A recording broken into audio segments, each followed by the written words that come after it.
There you go.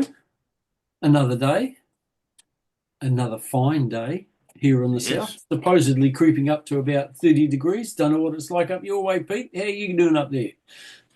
we are doing very well. So it's been hot up here as well. We've been up to 28s most of the week. Lovely weather. My Yeah. tomato is growing extremely well. Oh, Your tomato, It's it's a it's a hybrid. It's in a pot. oh, okay. Yeah, Yeah. yeah, and it's got fruit popping out all over it. Ah. So we As should you have. can see in Waihuru, it's nice and fine. And a bit cool with snow still on the mountain, Frank. Anyway, we Yeah. weren't here last week, so we're back this Oh, week. that's why I couldn't find it. Yeah, of course. Yeah, I was stuck in Wellington doing stuff and just didn't get the opportunity at 8 o'clock in the morning to be organised. So there we go. Next week, well, we'll close off. I think it's about the 20th of December will be our last one. So there you go.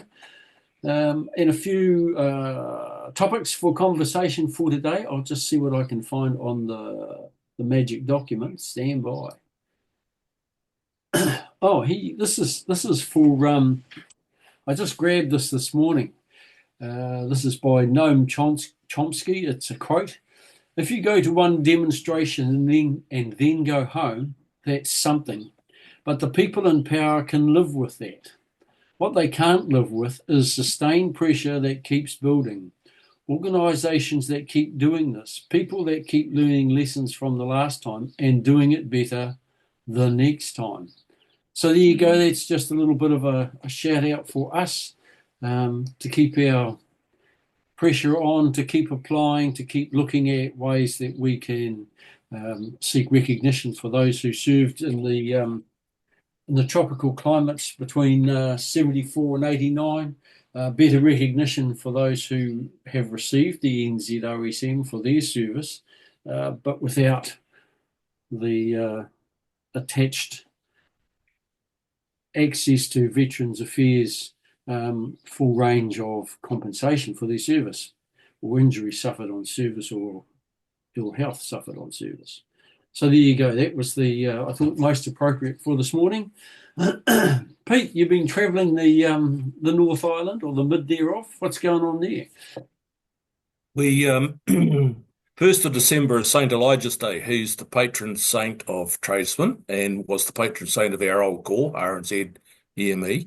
And we try and have a get together every year. So this year it was in Palmerston North and at the Cosy Club there. And I think we had something like 110 people there. Very nice. We had a tour out to Linton Camp on the Saturday, and we got to see the brand new facility of Two Workshop Company. Now, when I mean brand new, it was only opened last week. And wow, talk about no expense spared. It is magnificent, even to the point where it's got ozone sprayers up in the roof that they can turn on to chase the birds out. I just was blown away by that. I thought, a great idea, because birds in commercial buildings are a bloody menace because they set the alarms off in the middle of the night. They do all sorts of things, not to mention the damage in it. So that was great to see the workshop. We did a quick tour around the camp so I could have a look at my old accommodation, and one of the rollies wanted to look at his. And I also very briefly met Major General Rose King, who was ex-EMI back in the day when she joined the military. So it was very nice just to say hello to her, put a name to the face. And we also had the Mayor of Carterton, Ron Mark, there, and all the rest of us plebs. And we had a great time. Lovely catching up with old mates. Just really lovely. So cool weekend. Excellent. Thanks for that, Pete. What else have we got? Oh, speaking of no expense spared, I noticed on the Radio New Zealand website yesterday, I think it was, $360 million deficit for NZ Defence in the 25-26 year. So, That's yeah. eye-watering. So with all of the austerity measures that they've taken, there's still a gaping hole, not able to be filled. That's going to grow if they're going to recover this ship, they reckon, on the bottom of the sea. Yeah, well, so that's one of the issues they've got to deal with, which is an unexpected expense to bring that back to life or to replace it. So that's it's not in good health. And there was also chatter amongst on the page about the amalgamation of the two regular force battalions being turned into one. So I don't know what's happening there. That could be interesting. They might all move to Linton or wherever, back to everybody back in Burnham as one battalion of regular force. So that'll be interesting to watch as part of the Waiuru's got plenty of accommodation. Well, it may not have, because that was one of the things they told us in the weekend, is apparently the tankies are moving back to Wairau from Linton. Oh, okay. Which makes perfect sense. I mean, that's where the training area is. So, Yeah. and what was the accommodation up the desert road on the left there? There was a big camp up there, wasn't there? Up past transmitters. Had a funny name, Hellwool or Hallwool or something. Oh, Hell1 camp. Yeah. That was it, yeah. Yeah. That was just part of the training area and used for the exercise. I mean, back in the day, we had some really big exercises in there. Well, every year we had an annual camp, so. So there you go. That's a quick update on NZ Defence and their struggle to stay solvent. And I noticed that they also made mention of the fact that the civilian staff are still taking a bit of strike action and not supporting NZ Defence because of a zero pay rise. So that'll be a good watch the space, see what happens. Yeah. The other thing, and I was going to talk about it last week, was in relation to the decision by Veterans Affairs to go back to court in relation to Tā Harawira Gardner's decision. And just to clarify, I think the reality for Veterans Affairs is that they are seeking absolute clarity on what the decision that the court has made, or the Veterans Entitlement Appeal Board has made, and what impact that's going to have for future claims. And of course, it's also about the pockets of Veterans Affairs. There may be more people entitled than first thought. So it's not I don't think it's being a bit mealy about what they're going to spend and how they're going to spend it. They just need some clarity within the law as to what the decision was and how they're going to implement that for the future. So that's something that we can keep an eye on, and we'll keep you updated as things unfold. What else have we got? We've had that. So what's happening with Give a Little, Pete? So it is still plugging along. We have had donations. But I would like to put it out there once again as, please, put in the price of a cup of coffee or more if you can afford it. We would love to be able to use that in our welfare fund, and we have already been expending money. My understanding, have we made a donation to somebody, Dennis? Yes, we have. Yep. Yeah. And plus, there's a couple of people we've helped out. So the more we've got in the kitty, the more we can help out. And remember, when that money goes in there, that's purely for welfare. It's not for any other reasons. And it might help getting somebody a ride to wherever they got to go. If they've got no vehicle, might assist in getting their lawns cut while they're in hospital, things like that. So, yep, good. Yeah, thanks, Pete. That's good to hear that it's still quietly ticking over in the background. and I think you have pinned the link to the top of our Yes, Facebook. I have. So if you can't find it, always look in the featured thing at the top. Excellent. Featured section, I should say, not featured thing. So yeah, I think that's about the news. Oh, on the last Friday, so the coffee day held at the Wigram Air Force Museum, ran into Trevor Page visiting New Zealand. The engineers were having a 50th anniversary of the freedom of Akaroa, and he'd come back for that, and turned up at the coffee morning. Had a quick chat with him, and I think he was flying out back to San Francisco Monday, something like that. But good to see him. Good to see have a chat with one of our ardent voices for support for the for gaining recognition for service. So nice to catch up with that. And good too. I think he spoke to quite a few other people. So fronting up at these hubs when they're held is all worthwhile. You never know who you meet. I caught up with also caught up with a guy I'd served with in the police, who was an ex-Air Force medic, I think he was, prior to joining the police. So that was a good catch up. You never know who you're going to meet. And even if you don't, make some new friends, have a cup of coffee and have a chat. So that's about that for me. And oh yes, I've got a couple. Let me think.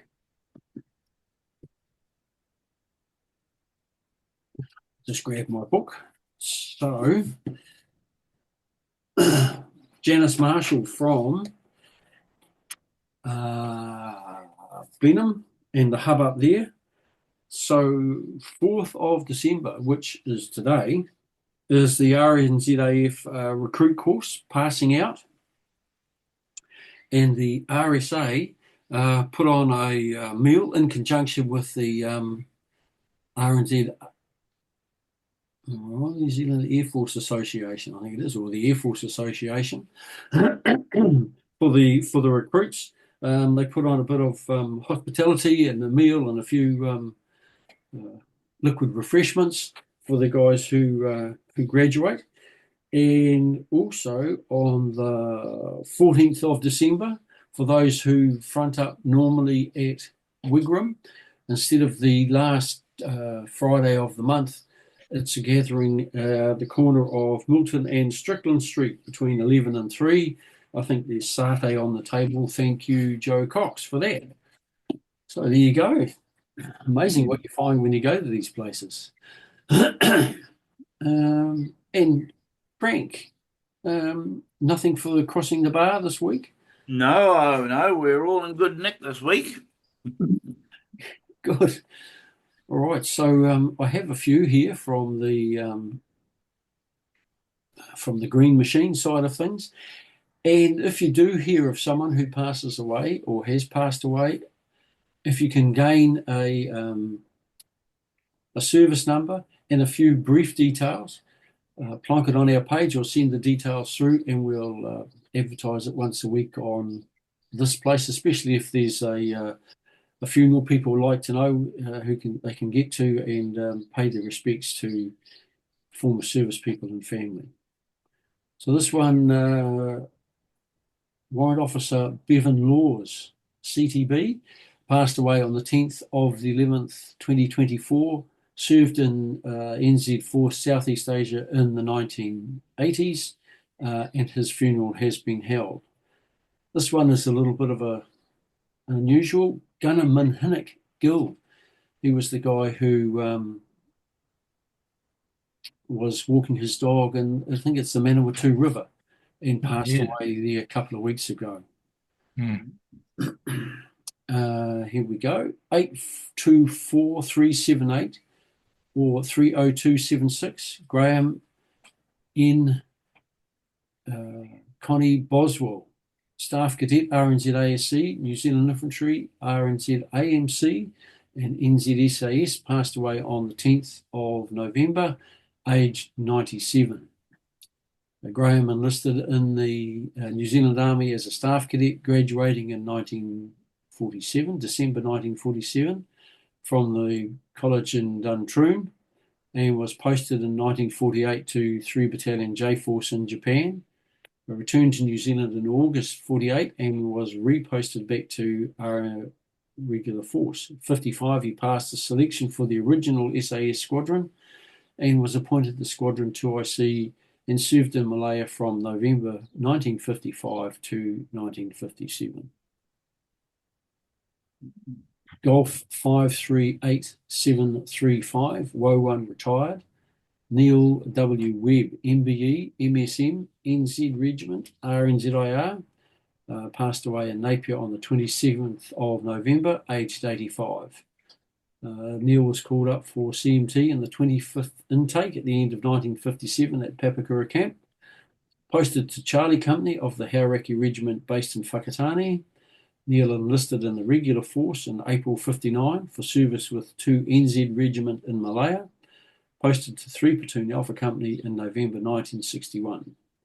He returned to New Zealand with the battalion and in November 63 was posted again to Malaysia as A Company Storeman and did both the 65 and 66 tours of Borneo. Changed back to Section Commander and on return to New Zealand in November 66, posted to NSTU Waiuru and promoted to Sergeant. He served with 7 RNZIR Tauranga Army Office as the recruiter, then 6 RNZIR as a CSM, and was awarded the Long Service Good Conduct Medal in 1977. Posted to WTD as the Training Warrant Officer and promoted to Warrant Officer First Class in 1981 as the RSM 2nd 1st Battalion and awarded the MSM. Then as RSM Force Maintenance Group Linton Camp and awarded the MBE 1984.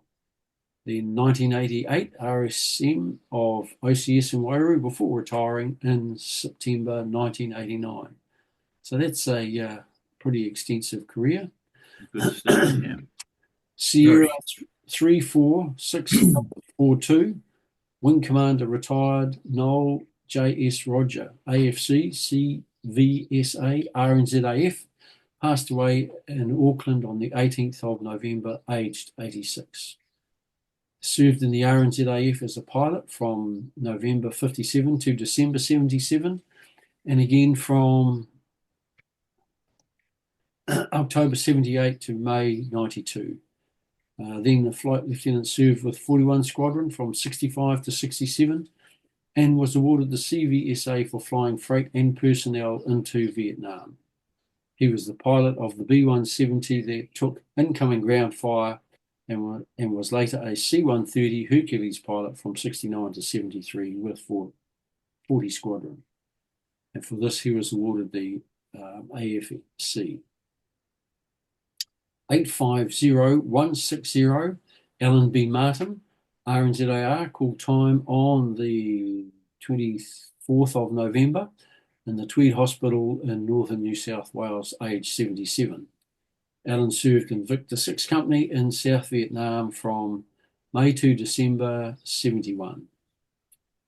And just off the press this morning, Whiskey 40316, Wotu, retired, Norm J. Booker, NZ Regiment RNZIR, passed away just earlier this month, in November. Served in 1 NZ Regiment and 1 RNZIR 63-65 in Malaysia and was in the Drum Corps. After 12 months at home, Norm was posted back to 1 RNZIR in November 66 and was then posted to 4 Platoon Victor 2 Company and served in Vietnam from November 67 to May 68. On his return to New Zealand, became a clerk and served for approximately another 20 years. And I have also heard that Joe Glenn, RNZIR and NZSAS, and also I think he was a reporter for, was it Te Karare or something similar, has passed away, and I have no further details on that. Wasn't he also a politician for a while? can't comment on that. With New Zealand first, I believe. No, can't comment on that, Pete. But maybe somebody could substantiate that. Yep, that'd be good. So, firstly, condolences to all the families of those who've lost someone. And secondly, we need to thank all those people for their service to our country and to those that they've served with. So we do the ode. They shall grow not old, as we that are left grow old. Age shall not weary them, nor the years condemn. At the going down of the sun, and in the morning, we will remember them. We will remember them. Lest we forget. Thank you. Thank you, team. That's about us for today. Christmas coming up. Yeah. Look after yourselves, look after your mates, make contact. Yeah.